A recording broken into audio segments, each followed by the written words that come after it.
Howdy doody everybody, my name is KevGuuey and welcome back to the Shadows of Pygmalion. If you missed the last episode, you can click on the ad at the top of the video to watch a previous episode to get caught up. The bus stop and the taxi spots were empty. The wind howled at me over empty construction sites. Between the station and the sea were warehouses and industrial parks. Smoke rose from the factories into the night sky, quickly dispersing. I walked along a narrow path following the train tracks, a rusted chain link fence between them. The path ducked under the tracks, and just after the tunnel, narrow stairs to my right led to a small park. Where are we going? Sand pit, jungle gym, swing, nothing else.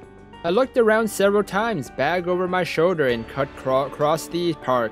I was haunted by what I had seen on the train. I was afraid someone might suddenly appear from the shadows and the darkness. You might be right about that. I entered the elevator and pressed the close button repeatedly. When the door had closed, I pressed myself into a corner and held my breath. When the doors opened, I jumped out and dashed to the other end of the hallway. I took the keys from my pocket and opened the door. I entered and finally breathed out in relief when the door had finally closed behind me.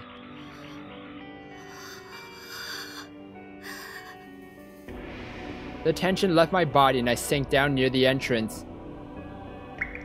The kitchen was dark. Water was dripping from the faucet. What a waste! Dinner had been left for me atop the table. It was wrapped. In the living room was a little altar, my late father's picture at the center. My mother was a nurse in a hospital in central Yokohama and was on night shift tonight. Aw, that bed looks fluffy. I entered my room and I immediately collapsed on my bed. I closed my eyes. I don't think it was on Earth. The events on the train rose anew before my inner eye. The dark carriage, the ball joints, covered in nylon, the hole in her cheek, the fissures in her face. I sat up in my bed and looked at my right hand. I still remembered how her hand had felt. Her hand had fallen to the floor and shattered into tiny pieces like porcelain. Had I imagined? No, I had not. Beeping sound marked the arrival of a message. Figuring it was Makoto's, I checked at once. I froze when I read the message subject.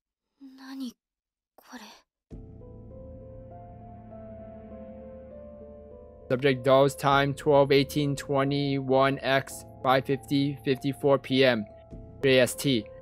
Hey, I heard this story from one of my seniors, okay? Last summer, they hit someone with a car near Kamakura. They fled but turned back around, and there they found a broken doll. I felt the blood leave my face and cold tension harden my skin. I recorded and almost dropped my phone. This time it really was Makoto. Oh, thank goodness it's you! Oh, it was horrible. I had a horrible dream. I saw a girl get destroyed. Yeah, it wasn't the good getting destroyed. It was a bad one.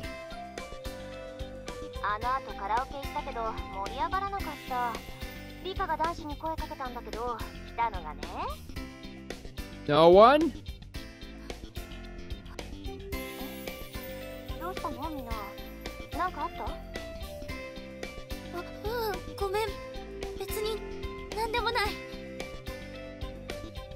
I shook my head and tried to sound as positive as possible.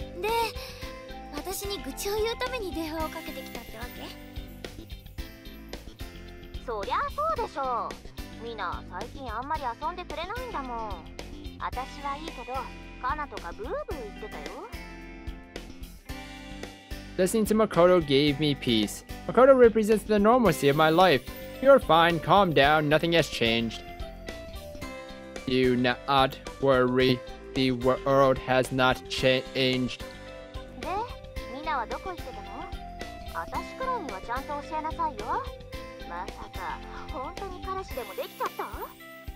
Well, for your information, it was a doll, okay? It was a doll girl, and she gave me lots of sexy time.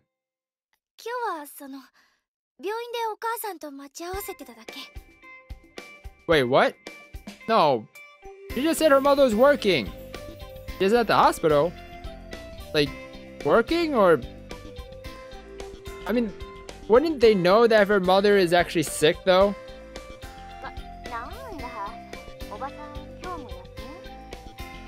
Oh, so they know she works there. Okay.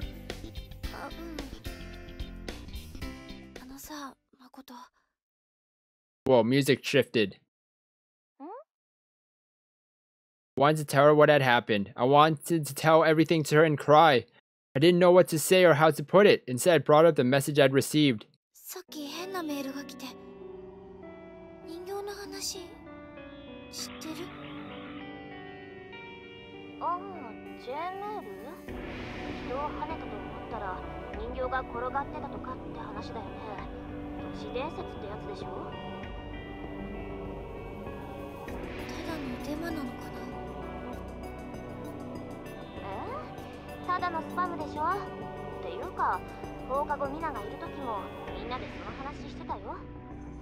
Yeah, they were.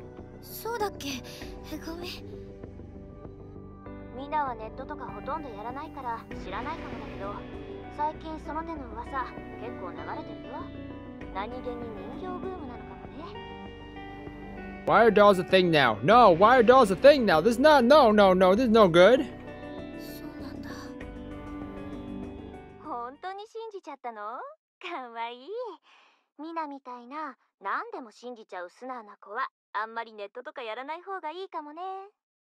No, that should be the opposite. She should go on the interwebs more.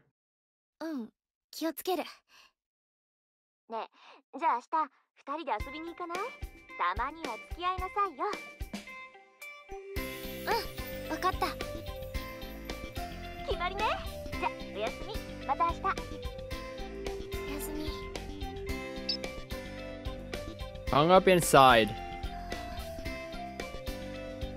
Having talked to Makoto gave me some peace. I looked at the window going toward the balcony, and in the gloom I imagined I saw the features of the girl with the gas mask. I went up and turned the lights on. And there she was. The sudden illumination returned my room to its ordinary state. Bookshelf, desk, bed. It's a plain room, but the generally white furniture gives it purity and elegance. On my desk lay a picture collection of dolls. The pictures were of dolls made by the world-famous Sakakibara Michiko. The spines on my bookshelf hinted at more books on dolls. Toto had told me to stay away from it, but my curiosity got the better of me and I checked the internet. True, there were many other rumors like it. Rumors about the high school girl that had jumped off the bridge yesterday were among them. I asked a policeman in my family, "You know about the body of the girl that jumped?"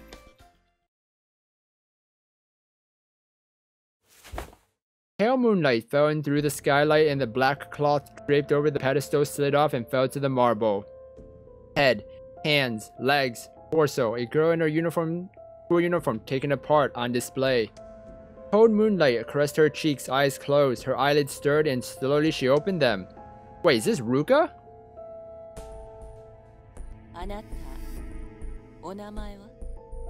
Oh.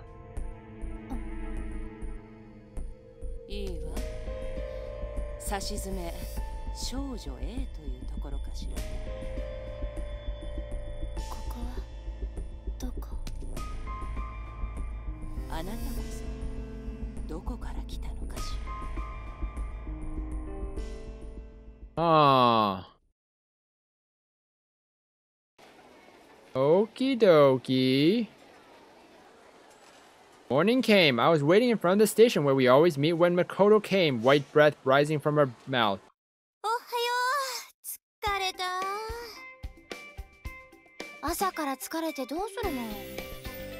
What do you think? It's the morning.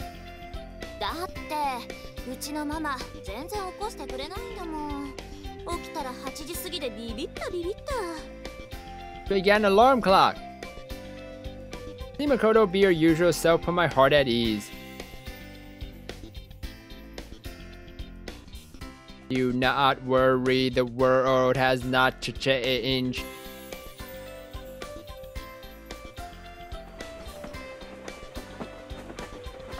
Boarding this train reminded me of what had happened the day before and I became tense. I didn't imagine it, but if the station attendant didn't know anything, news outlets wouldn't either. Is that possible nowadays? It's not normal. I feel like I was alone, trapped in a dream.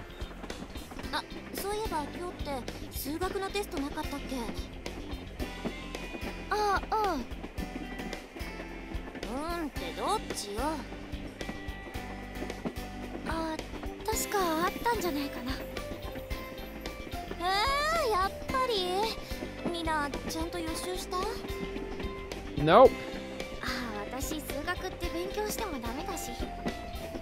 Why?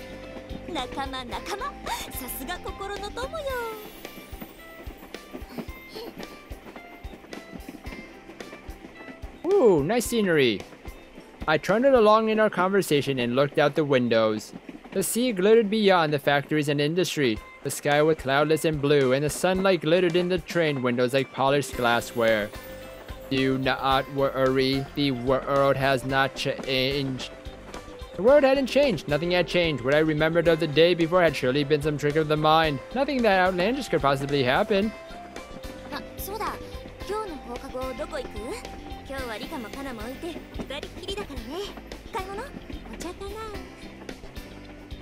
So someone is telling her, or like subconsciously telling her, that the world has not changed. Nothing has changed. You know, subconsciously telling her so that slowly she will take that as a real reason, that, you know, a real thought that nothing has changed. World hasn't changed. But it has. It surely has. So I'm gonna end the episode here, everybody. Things are really getting out of control here, and wow. I don't know what to say. Just wow. Hope you guys enjoyed this episode of the Shadows of Pygmalion. If you guys did, then please slime that like button and subscribe down below for more awesome videos. Thank you everybody for watching this episode, and you will hear me in the next one. Goodbye!